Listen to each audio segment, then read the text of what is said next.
What's up? So yesterday I put out a video of me squatting, hit 315, my last set of 8, and someone asked me, what I wanted to do, and I told them, looking to hit 600 here soon. I'm gonna find a meet sometime this year to do, and it was like, well, don't you think if you put on a little more weight, you can get stronger?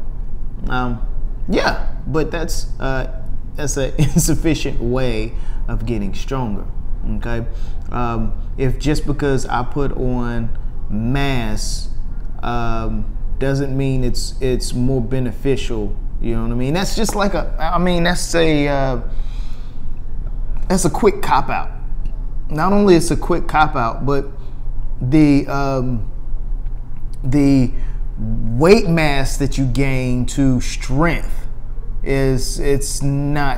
it never pans out. Okay, every time if you gain some weight, do you think you're gonna throw up an extra 50 to 60 pounds of strength? You can gain some strength, but what are you doing? Okay, you gain weight, you mess with your proportions, and then your leverages go down. Okay, that makes sense. Of course, mass can influence mass. So the weight that you gain can influence the weight that you're moving, because that's just a fact. More mass can move more mass. Just by mass leaning on mass is going to move, period. Okay.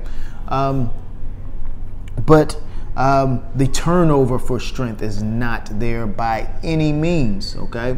So a lot of people are confused of why I'm strong as I am. Again, I'm gonna point out a few things. One, I've been the same proportion, okay? My body's proportion for the past 20 years. I've been in 132s, okay?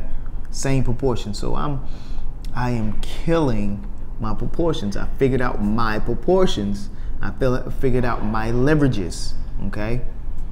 How can I not get stronger? Two, a lot of people don't want to really look into my training. Yes, some people, y'all may see some of the things that I do, but you really don't pay no mind to what I do, because you're quick to say, oh, that's genetics and this and that. No. What do? I make sure I hit reps. I rarely feel heavy weight, but yet I get stronger. Hell, I haven't been lifting that much in the past 4 years. But still, I can go have a meet and hit 10 times body weight. And people say genetics. No, for years I've been doing a lot of reps. And a lot of people are like, well, you doing hypertrophy, doing reps, it's just gonna do this, blah, blah, blah, blah, blah. Really think about it, okay? The way I lift is to be able to condition, and conditioning is being able to maintain. Okay, why do I want to maintain? I want to maintain my structure. If I can keep myself in the right form over time for a long time, you know what I mean, then all I need to be able to do is produce the right amount of energy output to lift. So it doesn't matter how fast the weight goes. Matter of fact, I don't want the weight to go fast, because if it goes fast, I create momentum. So therefore, I'm not creating the whole time under tension. Okay. And even though a lot of people throw time under tension out there, they really don't understand time under tension. They may understand it, but they don't truly understand it because they won't do it. So what I do is train to maintain my body structure. Okay, if I can mentally maintain and physically maintain my body in the same position, what do you think I could do with the weight? Okay, what do you think I can do with the weight? Okay, I'm building muscle density. It's not the size of the muscle, but it's the density of the muscle. The denser the muscle, the stronger you will become. Okay, so I'm not sitting here trying to get big. Okay, I'm not trying to get big because it's going to mess up my proportions. You know, you have people that's constantly changing weight, trying to get bigger or trying to drop weight. And then when it comes to the meat, they be like, oh, what's going on? Well, you're not used to the proportions that you're creating. Okay, you keep flip-flopping. You're not used to it. Okay, so you're always moving around. So you really want to think about the energy you're using as well. They got that all mixed construed as well, mixed up as well as far as, you know, ATP and CP, creatine phosphate, and then the glucose. You know what I mean?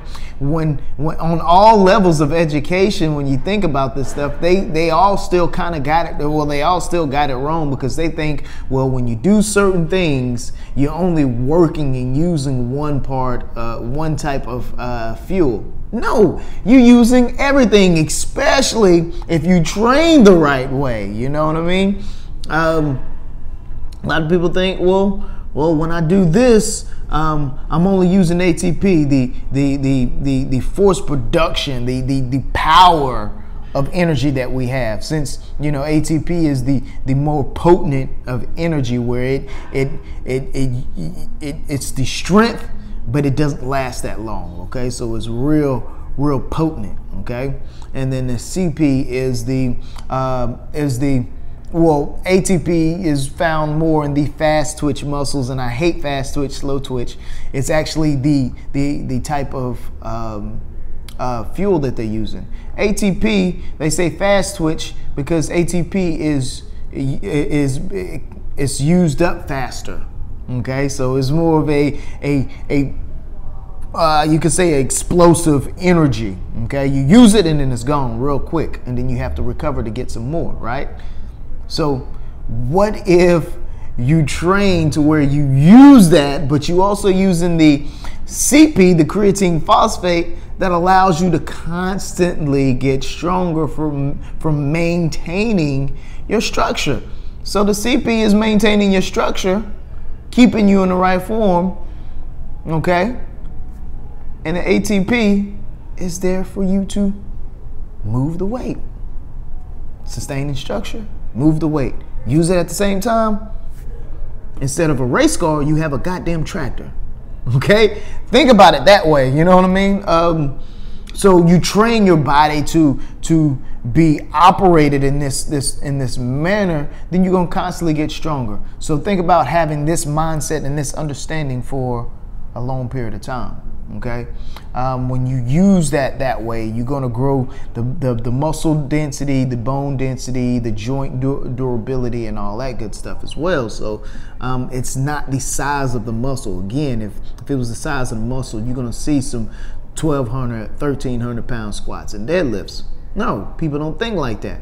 And people that's heavier really never focus on form. Even if they do look at form and technique, when you have the ability to influence weight by mass, it's just human nature to use the mass and never really dive down into really using your form and technique.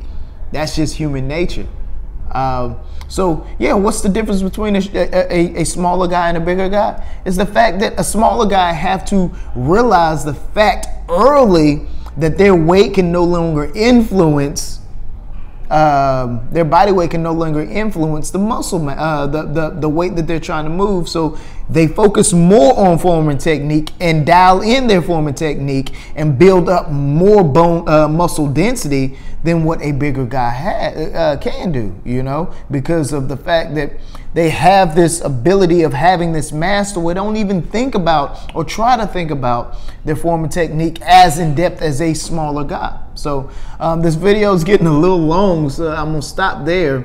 But hopefully this allows you to think about it more and understand a little bit, you know, of why I'm as strong as I am and why the size of muscle don't really benefit the strength aspect.